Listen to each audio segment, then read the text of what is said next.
ನಮ್ಮ ಕೈರಂಗಳ ಅಮೃತಧಾರ ಗೋಶಾಲೆಯಲ್ಲಿ ಪ್ರತಿ ವರ್ಷದಂತೆ ಈ ವರ್ಷವೂ ಕೂಡ ಗೋಸೇವಾ ಮಾಸಾಚರಣೆಯನ್ನು ಆಚರಿಸಲಿಕ್ಕೆ ಸಿದ್ಧತೆಯನ್ನು ಮಾಡಿಕೊಂಡಿದ್ದೇವೆ. ಇದೇ ಜನವರಿ ತಿಂಗಳ 14ನೇ ತಾರೀಕಿನಿಂದ ಫೆಬ್ರವರಿ ತಿಂಗಳ 12ನೇ ತಾರೀಕಿನವರೆಗೆ, ಅಂದರೆ ಮಕರ ಸಂಕ್ರಮಣದಿಂದ ಕುಂಭ ಸಂಕ್ರಮಣದವರೆಗೆ ಈ ಒಂದು ತಿಂಗಳಿನಲ್ಲಿ ಗೋಸೇವೆಯನ್ನು ಮಾಡಿದರೆ ಜನ್ಮ ಜನ್ಮಾಂತರದ ಪಾಪಕರ್ಮಗಳಿಗೆ ಕಳೆದು ಹೋಗುವುದು ಅಂತ ಗರುಡ ಪುರಾಣದಲ್ಲಿ ಉಲ್ಲೇಖ ಇದೆ.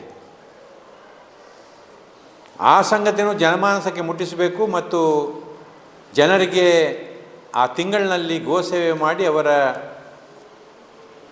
ಪಡೆದಿರಬಹುದಾದಂಥ ಪಾಪಕರ್ಮಗಳ ಪಾಪಲೇಶವನ್ನು ಕಳೆಯುವಂಥ ಪ್ರಯತ್ನಕ್ಕೆ ನಾವು ಕೈ ಹಾಕಿದ್ದೇವೆ. ಜನವರಿ 14ನೇ ತಾರೀಕಿನಿಗೆ ಮಕರ ಸಂಕ್ರಮಣ ದಿವಸ ಸಂಜೆ 5 ಗಂಟೆಗೆ ಈ ಗೋಸೇವಾ ಮಾಸಾಚರಣೆ ಉದ್ಘಾಟನೆ ಆಗ್ತದೆ. ಶ್ರೀಮದ್ ಜಗದ್ಗುರು ಶಂಕರಾಚಾರ್ಯ ಶ್ರೀ ಶ್ರೀ ರಾಘವೇಶ್ವರ ಭಾರತಿ ಮಹಾಸ್ವಾಮಿಗಳ ದಿವ್ಯ ಅನುಗ್ರಹದ ಈ ಗೋಶಾಲೆ 20 ವರ್ಷಗಳ ಹಿಂದೆ ಆರಂಭ ಆಯಿತು. ಕಳೆದ 8 ವರ್ಷಕ್ಕೆ ಹಿಂದೆ ಈ ಗೋಶಾಲೆ ನಡೆದಂಥ ಒಂದು ದರೋಡೆ ಪ್ರಕರಣ. ಆ ಪ್ರಕರಣದ ನಂತರ ಜನರೆಲ್ಲರೂ ಕೂಡ ಗೋಶಾಲೆ ಬಗ್ಗೆ ಜಾಗೃತರಾಗಿರಬೇಕು ಅನ್ನುವ ಉದ್ದೇಶದಿಂದಲೂ ಕೂಡ ಈ ಗೋಸೇವಾ ಮಾಸಾಚರಣೆ ಆಯೋಜನೆ ಮಾಡಿದ್ದೇವೆ.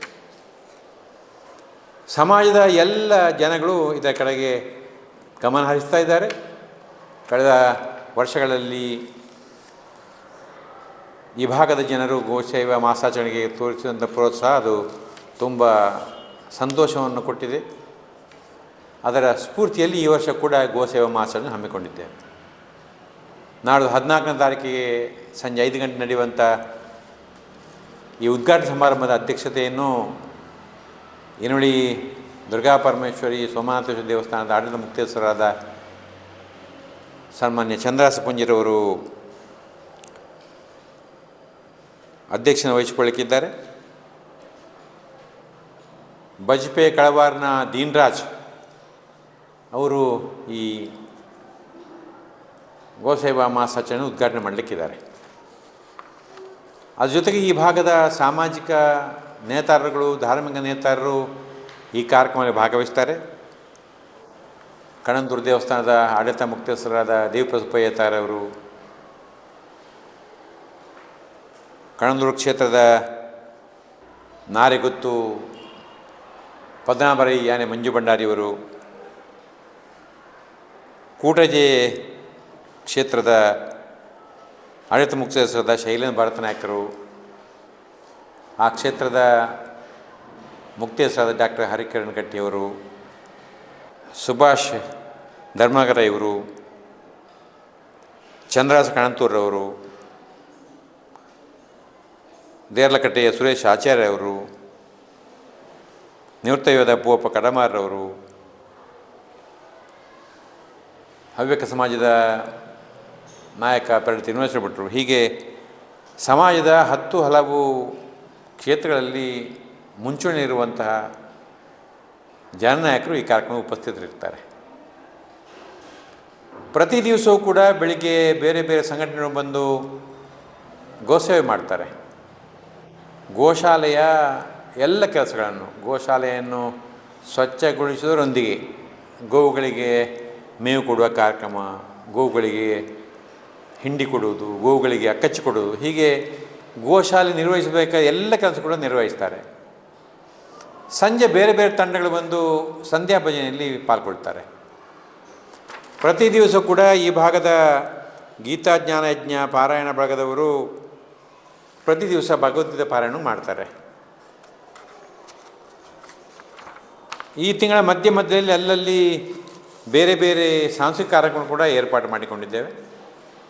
ಫೆಬ್ರವರಿ 3ನೇ ತಾರೀಕಿಗೆ ಸನ್ಮಾನ್ಯ ಪಟ್ಲ ಸತೀಶ್ ಶೆಟ್ಟರವರ ನೇತೃತ್ವದ ಪಾವನ್ಯ ಮೇಳದವರು ಶ್ರೀ ತುಳಸಿ ಎನ್ನುವ ಪ್ರಸಂಗವನ್ನು ಯಕ್ಷಗಾನ ಬಯಲಾಟವಾಗಿ ಆಡಿ ತೋರಿಸಿದ್ದಾರೆ. ಅದ್ರ ಜೊತೆಯಲ್ಲಿ 17ನೇ ತಾರೀಕಿಗೆ ಗೀತಾ ಸಂಗೀತ ವೈಭವ ವಿದುಷಿ ಶ್ರೀಮತಿ ಶಿಲ್ಪಾ ವಿಶ್ವನಾಥ್ ಭಟ್ ರಾಗಸುಧಾ ಸಂಗೀತ ಶಾಲೆ ಮಂಜೇಶ್ವರ ಇವರ ವಿದ್ಯಾರ್ಥಿಗಳಿಂದ ನಡೆಯಲಿಕ್ಕಿದೆ. ಜನವರಿ 24ನೇ ತಾರೀಕು ಸತ್ಸಂಗ ಸಂಗೀತ ಧಾರೆ ಕಾರ್ಯಕ್ರಮ ನಡೀಲಿಕ್ಕಿದೆ. ವೇದಮೂರ್ತಿ ಶ್ರೀ ಸುಬ್ರಹ್ಮಣ್ಯ ಕಾರಂತ ಮಂಗಳೂರು ಇವರಿಂದ ಈ ಕಾರ್ಯಕ್ರಮ ನಡೀತದೆ. ನೃತ್ಯಗುರು ವಿದುಷಿ ಶ್ರೀಮತಿ ರೇಷ್ಮಾ ನಿರ್ಮಲ ಭಟ್ ಮತ್ತು ಶಿಷ್ಯ ವೃಂದದವರಿಂದ ಜನವರಿ 26ನೇ ತಾರೀಕು ಸೋಮವಾರ ರಾತ್ರಿ 8 ಗಂಟೆಗೆ ನೃತ್ಯ ಸಂಭ್ರಮ ನಡೀಲಿಕ್ಕಿದೆ. ಜನವರಿ 29ನೇ ತಾರೀಕು ಶ್ರೇಣಿ ಮುರಳಿಯವರಿಂದ ಹರಿಕಥಾ ಕಾಲಕ್ಷೇಪ ನಡೀಲಿಕ್ಕಿದೆ. ಆ ದಿವಸದ ಕಥೆ ಶ್ರೀಮತಿ ಪರಿಣಯ. ಫೆಬ್ರವರಿ 8ನೇ ತಾರೀಕಿಗೆ ಸಂಗೀತ ಕಲಾ ದಂಪತಿಗಳಾದ ವಿದುಷಿ ವೈಜಿ ಶ್ರೀಲತಾ ನಿಕ್ಷಿತ್ ಮತ್ತು ವಿದ್ವಾನ್ ಪುತ್ತೂರು ನಿಕ್ಷಿತ್ ಇವರಿಂದ ವೀಣಾ ಮೃದಂಗ ವೈಭವ ಕರೀಲಿಕ್ಕಿದೆ. ದಿನಾಂಕ 12ನೇ ತಾರೀಕು ಫೆಬ್ರವರಿ ಆ ದಿವಸ ಈ ಕಾರ್ಯಕ್ರಮ ಸಮಾರಂಭ ಏರ್ಪಾಡಾಗಿದೆ. ಕೊನೆಯ ದಿವಸ ಭಾರತ ಮಾತೆಯ ಪೂಜನದೊಂದಿಗೆ ದೀಪೋತ್ಸವ ನಡೆಯಲಿಕ್ಕಿದೆ. ಈ ಎಲ್ಲ ಕಾರ್ಯಕ್ರಮಗಳಿಗೆ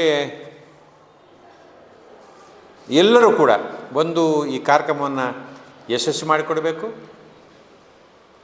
ಗೋಸೇವೆಗೆ ಉತ್ಸುಕರಾಗಿರುವ ಎಲ್ಲರೂ ಕೂಡ ಈ ಗೋಸೇವೆಗೆ ಬಂದು ಆ ಪುಣ್ಯದ ಕೆಲಸಗಳಲ್ಲಿ ಪಾಲ್ಗೊಳ್ಳಬೇಕು ಅಂತೇಳಿ ಎಲ್ಲರೂ ಕೂಡ ವಿನಮ್ರವಾಗಿ ವಿನಂತಿ ಮಾಡಿಕೊಳ್ತಾ ಇದ್ದೇನೆ. ನಮಸ್ಕಾರ.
Abba